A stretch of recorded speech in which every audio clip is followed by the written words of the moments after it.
जी दोस्तों, आप देख रहे हैं क्लाइडोस्कोप। तो भारत आहिस्ता आहिस्ता जो उसका तसल्लुत है मकबूजा जम्मू और कश्मीर पर, उसको मजबूत कर रहा है।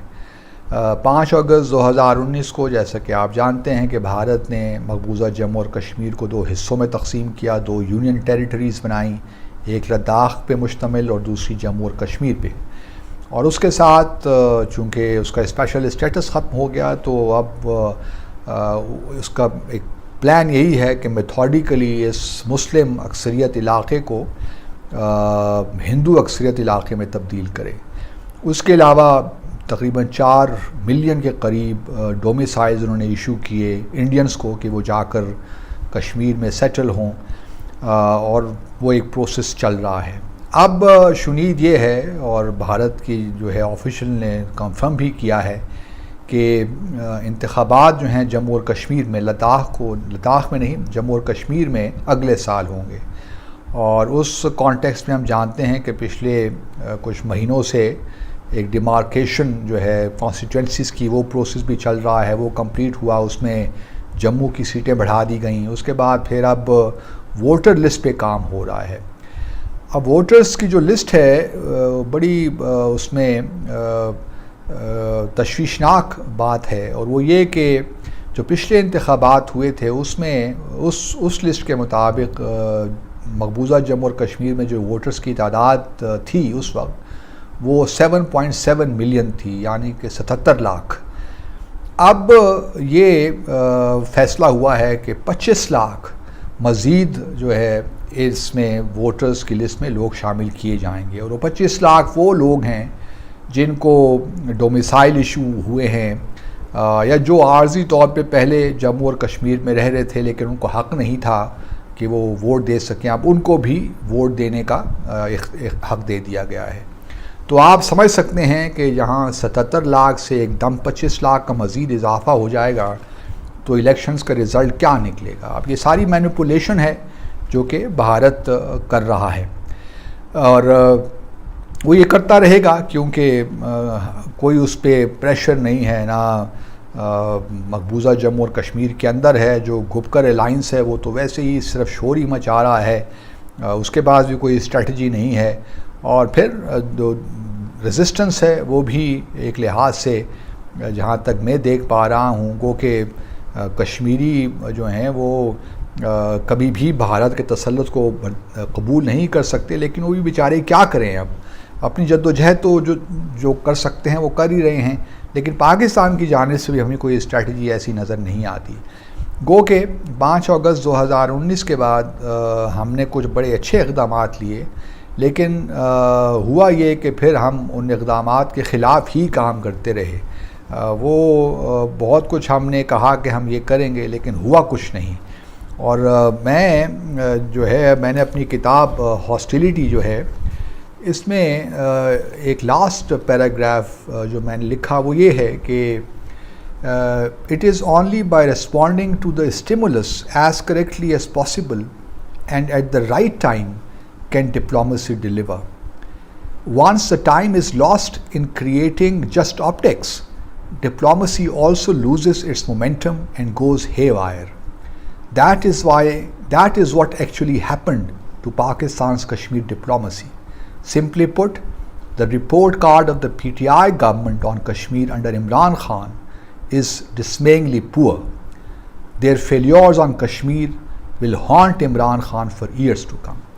ये मेरा, आप कह लीजिए, जब 2021 को मेरी किताब छपी तो ये मेरा कंक्लूजन था। लेकिन इसका हरगिज़ मतलब ये नहीं है कि पिछली हुकूमतों ने को बहुत ज़बरदस्त कारनामे दिखाए। एक्चुअली वो तसलसल ही था जिसकी वजह से 5 अगस्त 2019 को भारत की हुकूमत ने इक़दाम लिए। अगर प्रेसिडेंट परवेज़ मुशर्रफ गलती ना करते 4 पॉइंट फार्मूला की, और फिर शर्म शेख में जो जॉइंट स्टेटमेंट इशू हुई 16 जुलाई 2009 को, वज़ीर आज़म उस वक्त जो थे गिलानी और मनमोहन सिंह, जिसमें पहली दफ़ा जम्मू और कश्मीर का जिक्र नहीं था। उसके बाद फिर 10 जुलाई 2015 को ऊफ़ा में स्टेटमेंट इशू होती है, उसमें भी कश्मीर का जिक्र नहीं। फिर इस्लामाबाद में 9 दिसंबर 2015 में एक स्टेटमेंट होती है, उसमें भी हमने कश्मीर इशू को या डिस्प्यूट को बिल्कुल दूसरे इश्यूज़ के साथ लाकर खड़ा कर दिया।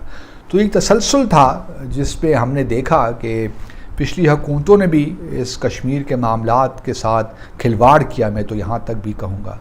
गो कि इस हुकूमत ने, पीटीआई की हुकूमत ने 5 अगस्त 2019 के बाद जो फैसले लिए वो बड़े ज़बरदस्त फैसले थे, बड़े दुरुस्त फैसले थे, लेकिन फिर बाद में हमें इम्पेशंस एक नज़र आया।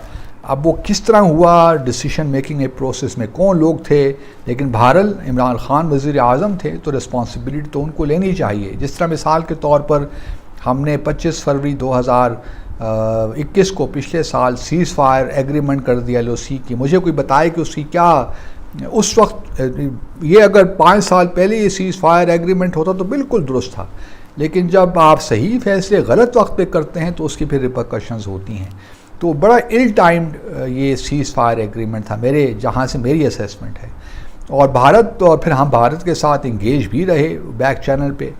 तो हम मिक्स जो है कॉन्फ्लिक्टिंग सिग्नल्स हम देते रहे भारत को, जिसको भारत को ये अंदाज़ा हुआ कि पाकिस्तान सीरियस नहीं है जम्मू और कश्मीर का, जो जहाँ तक तनाज़े की बात है। तो आज आप देख रहे हैं कि भारत को ये भी अब शय मिल गई है कि बस ठीक है जी, अगर हम इलेक्शंस भी करवा देंगे, 25 लाख मज़ीद वोटर्स जो हैं वो नॉन कश्मीरीज, उनको भी हम इलेक्शन में वोट का हक़ दे देंगे, कौन पूछने वाला है। पाकिस्तान, जिस तरह हमारे वज़ारत ख़ारजा ने एक स्टेटमेंट इशू कर दी, उसको कंडेम कर दिया, सो व्हाट, वो कहते हैं जी हमें एक्सेप्टेबल नहीं है, आपको एक्सेप्टेबल नहीं है तो सो व्हाट, हु केयर्स। मतलब जब कोई आपके पास हिकमत अमली नहीं होती तो फिर आप इसी किस्म की शैलो स्टेटमेंट्स देते हैं और इसी किस्म की बातें करते हैं। बाबा, जब तक कोई सही, और मेरे पास बहुत सी सजेशंस हैं, प्रपोजल्स हैं जो मैंने डिस्कस भी की हैं, कुछ बातें तो मैंने अपनी किताब में भी लिखी हैं जो हम इक़दामात ले सकते थे जो हमने नहीं लिए, लेकिन बहुत सी ऐसी चीज़ें हैं जो मैं पब्लिक डोमेन में डिस्कस नहीं करना चाहता क्यों, और वो बड़ी सीरियस चीज़ें होती हैं बाज़ औक़ात। तो हम तो यही होप करते हैं कि ये हुकूमत, तो मुझे कोई ख़ास इनसे तवक्को नहीं है क्योंकि इनका भी जो हालात हैं वो हम जानते हैं, किस तरह नवाज़ शरीफ साहब ने जो कुछ किया, या पीपल्स पार्टी का भी जो रवैया रहा है वो भी हम जानते हैं। और फिर इस हुकूमत से मुझे कोई ख़ास तवक्को नहीं है, बल्कि ये भी अभी शहबाज शरीफ शायद मिल ही न लें मोदी साहब से अगले महीने समरकंद में, तो उससे अब क्या निकलना है। तो बहरहाल एक अजीब सा एक परेशानी सी है, और अल्लाह बस अपना करम करे, दुआ ही कर सकते हैं। और कोई हमने कसर नहीं उठा रखी भारत को, बल्कि मैं तो कहूँगा कि हमने ही उसको इनकरेज किया है कि आप भी इक़दामात ले लीजिए। अपना ख्याल रखिए। अल्लाह हाफ़िज़।